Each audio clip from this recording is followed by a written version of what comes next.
And I'm going to broadcast.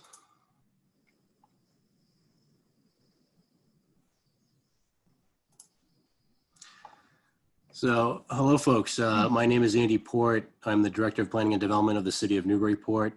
I'm acting as the Zoom host and technical moderator for tonight's public meeting. If you have any questions or comments, we have an ability to do that during the public comment period with the Zoom raise hand feature as shown on the slide that you see before you right now.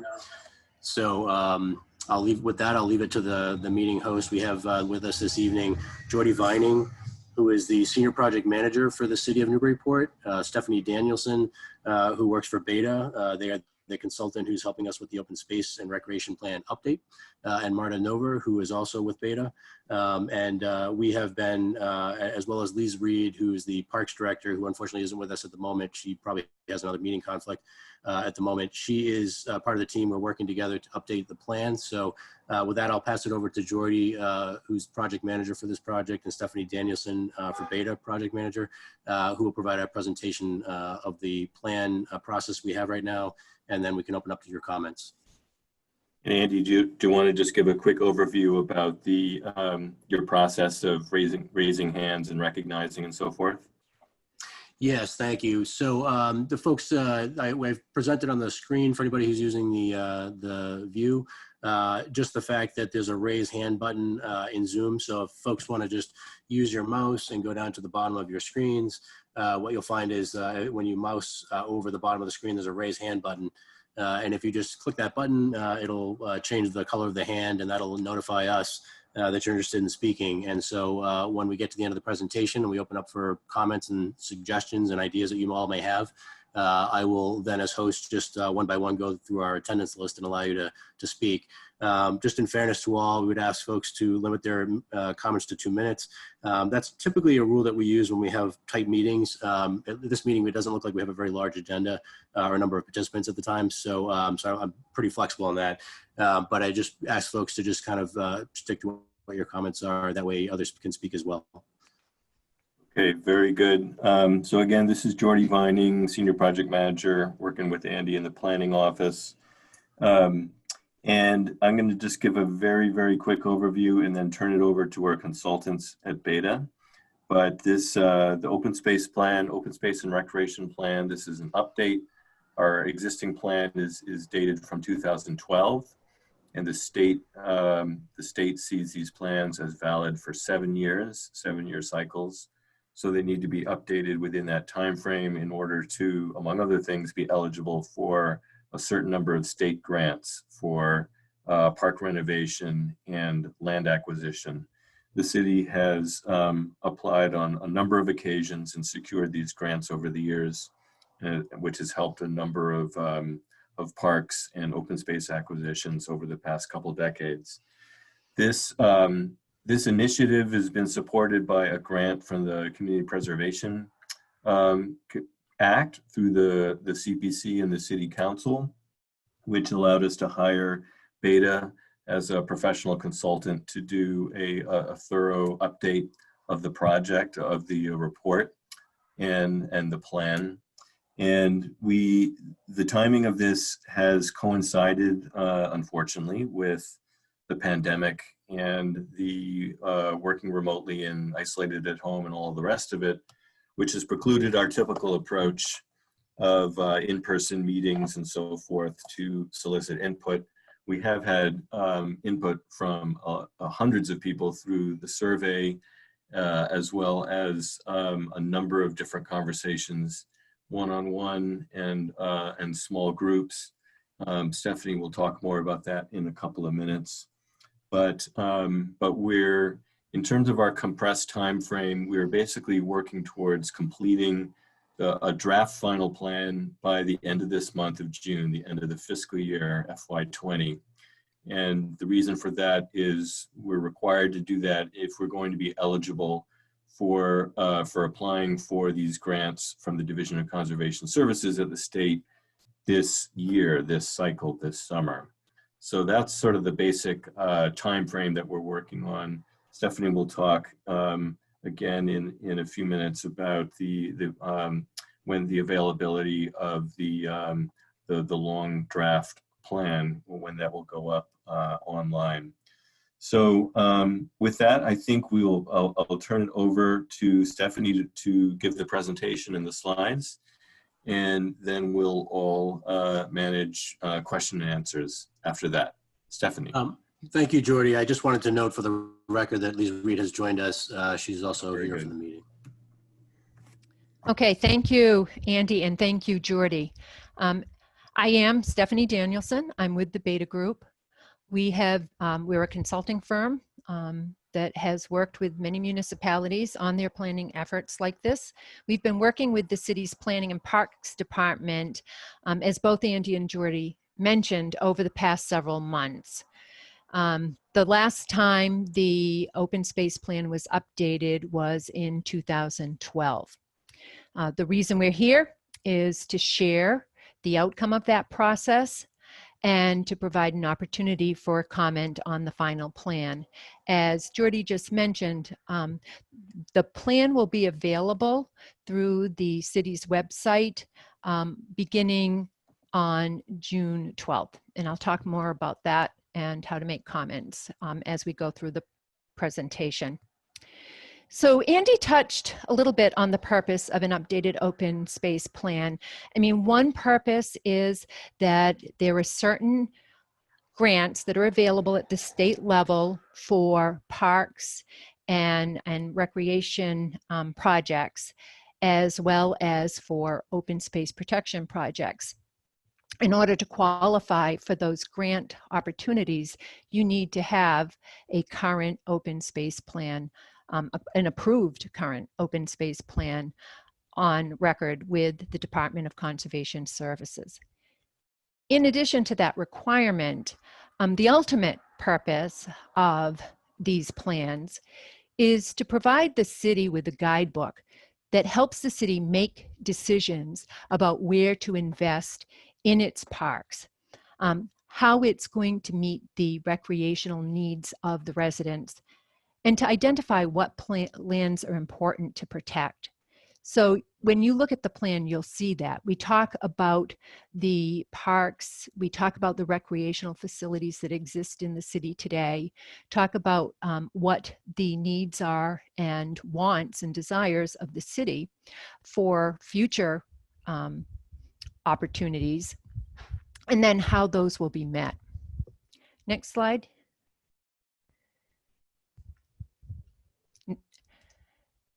So I'm going to talk a little bit about the process.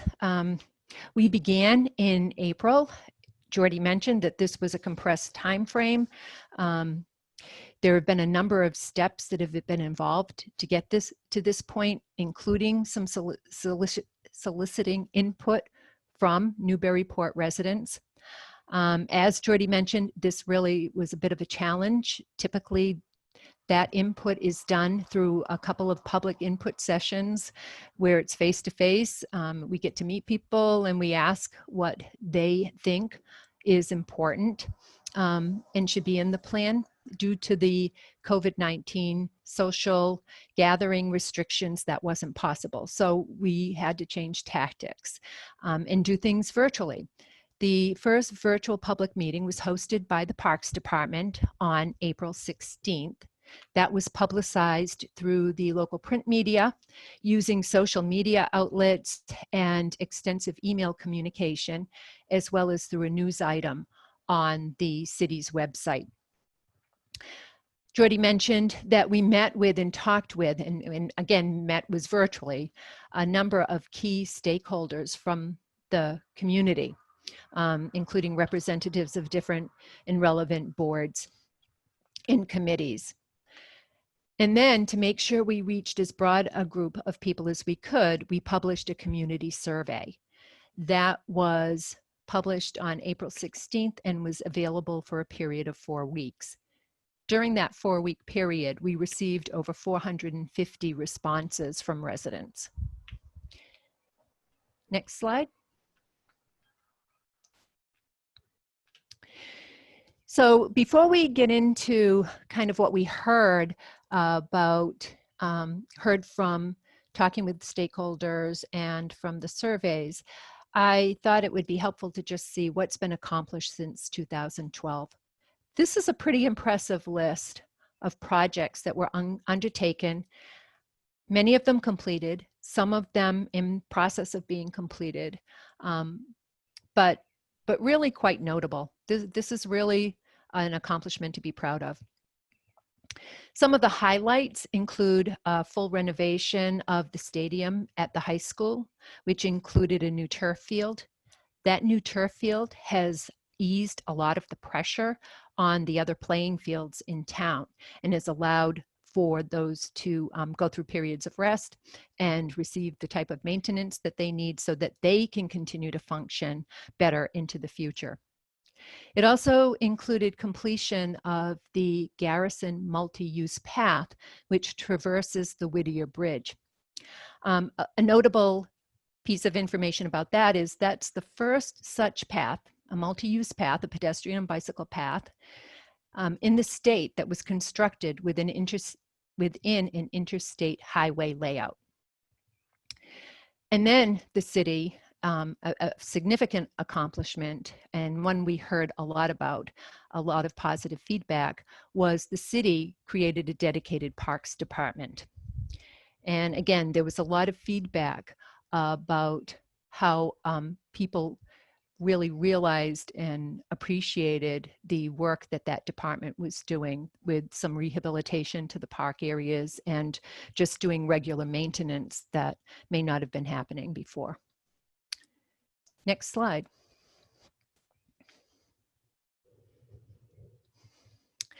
This slide shows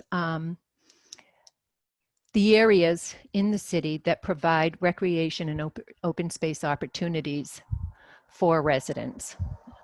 The areas in green are state managed properties. You can see up here on the upper left side, that's Maudsley Park and the Curson Mills area.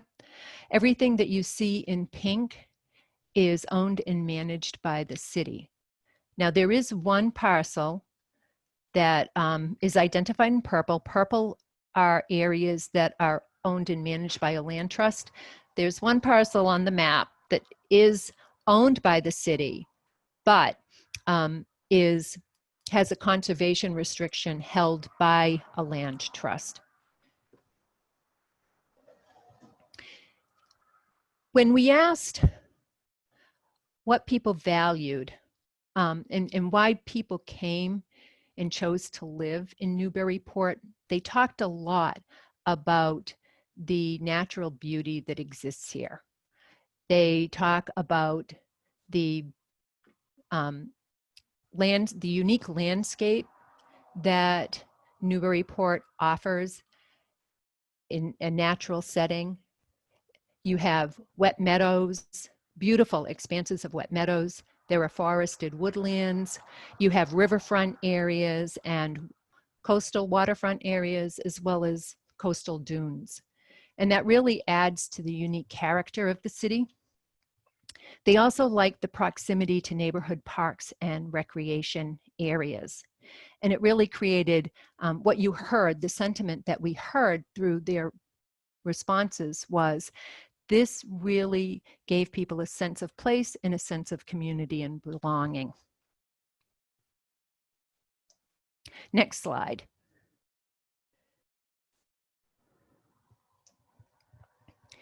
So when we asked people specifically what they valued in the park, again, a lot of this is what they echoed, what they valued about living in Newburyport.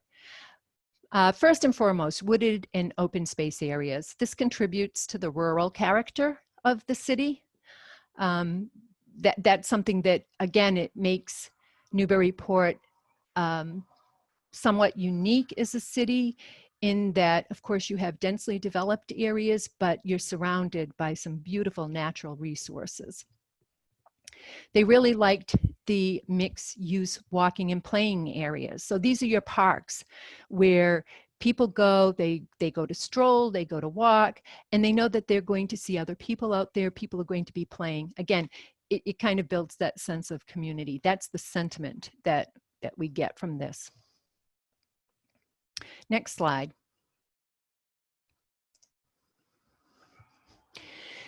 When we asked them what concerned them over open space or about open space in Newburyport, what came to the forefront was loss of open space. There's real concern that there are areas of natural sensitive resource areas that are under pressure of development. And there are concerns about loss of that space. Also habitat disturbance and change. One of the examples that we heard a couple of times through this process was concern over pollinator habitat. That's something that's been in the news a lot lately. Our bee population is declining and other pollinating insects, which are important to, one, keep our vegetation, whether it's trees, it's plants, keep them all healthy, but also for food production. So, and also just as part of this effort, Beta did an on-site, we did an inventory and we visited all the different areas that are managed by the town. And I can tell you, going out into the wooded areas and the open fields, you have a lot of wildlife, a lot of bird activity, and that really adds to the value of your natural spaces. We asked people if they thought that the city's supply of recreation and open space recreation areas and parks was sufficient. They indicated that they felt that the city had an adequate supply of playgrounds, neighborhood parks, and hiking trails. Where they felt there was a need was with water-related activities. This seemed to focus on small boat activities, swimming, and just water views. Areas for winter sports, such as ice skating and water skiing. And then a need for outdoor play areas for team sports. This did not include recreation like athletic fields, such as baseball or soccer fields, but really was more related to areas where you could have pickup basketball games or play tennis, or even just open fields that people could run and play in or play Frisbee. Next slide. So again, taking all that information that we received into consideration and reviewing the 2012 plan to see what parts of that plan were still relevant, these were the goals that were developed. The first is protect the lands and public conservation and recreation interests of the city. Those that define the scenic heritage landscapes, the areas that support wildlife and ecosystems and the diversity of ecosystems. Water quality protection, we're talking about protecting water source through watershed lands in your drinking water supply, as well as open water bodies. A lot of naturalized areas provide flood management and flood control, which is really important with the types of extreme weather events that we've been seeing recently. And they provide some level of climate resiliency through the other values that they provide, like flood management, like water quality protection, but also areas of respite when we have extreme weather conditions and extreme heat. And they provide a range of passive and active recreational opportunities, such as nature observation, bird watching, again, just being able to go out in a quiet space and get away from the hubbub of your everyday life is of value. The second goal was maintain a high quality of parks and the recreation areas, and making sure that they're safe, that they're attractive, and that they provide a range of activities or opportunities for all residents. I mentioned that the creation of the dedicated Parks Department was very positively received, and that people are really looking forward to more maintenance and upkeep of the facilities. We also heard that there is a need to make these areas more accessible to people with disabilities and mobility impairments. And then the final goal is to improve the connectivity between these spaces. That would apply to keeping your natural areas contiguous and trying to reduce fragmentation, which can introduce invasive species, can introduce insect infestations, or just help impair the system itself. It includes connections between neighborhoods and the park areas and hiking areas, and also increasing the public awareness of where these exist. When we did the survey and talked with people during the Parks Commission meeting, we showed all the open space and recreation areas that the city provides. And people definitely have areas that they're favorites. That's where they go all the time. They're very familiar with it. Might be close to home, but they like those areas. But they were also surprised at the number of other parks and open space areas that they just didn't know about. So increasing the awareness is important, both to ensure that people are really enjoying the areas, but also to build advocacy for future projects and protection. So that's kind of the summary of the project and where we're at. You could go to the next slide, Andy. So where we're at today, as I said earlier, we plan to publish the final draft plan to the city website on June 12th.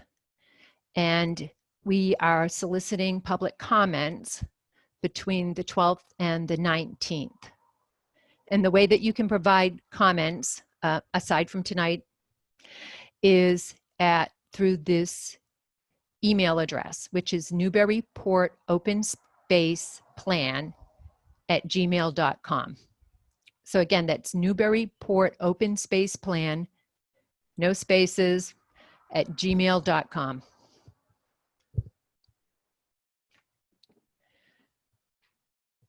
Andy, do you want to take it from here?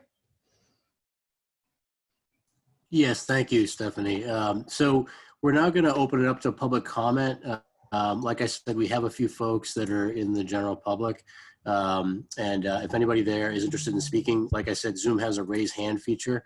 If you'd like to just move your mouse down to the bottom of the screen and click on that button, we'll know that you're interested in speaking. You're also welcome to just listen to the comments of others. Just let us know that you're interested in speaking. We are happy to hear any comments you have on the plan, the goals, the recommendations that we are putting into the plan in this update, and any other priorities that you think we may have missed.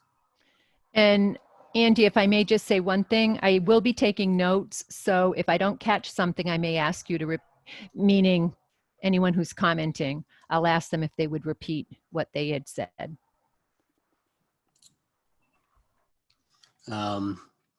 We have a few folks out there. Anybody interested in giving a comment on this? Any areas you think that are working well in the city and you want to see them, continue funded, better funded, and so forth? Not seeing any comments at this time, Stephanie. And maybe that means we're doing a good job with the open space and recreation efforts we're doing, but definitely appreciate the presentation you've given. Well, thank you. And thank you, everybody. Thank you for the opportunity to work with the city. It's really been quite a pleasure. All right. Thank you, everybody. As Stephanie and Andy noted, there's multiple ways you all can get in touch with us if people have questions or comments that come up later on. whether it's through that dedicated Gmail address or whether it's contacting one of us directly through email. So again, if there's no questions or comments at this point, we'll close this out and we'll look towards finalizing the draft of the document and getting that up on the website in about a week or so, and looking for any comments at that point, and then finalizing it as much as we can. So thanks very much, everybody. Thank you, Jordy. Thank- Have a good evening, everybody. Thank you. Good evening. All right, goodbye.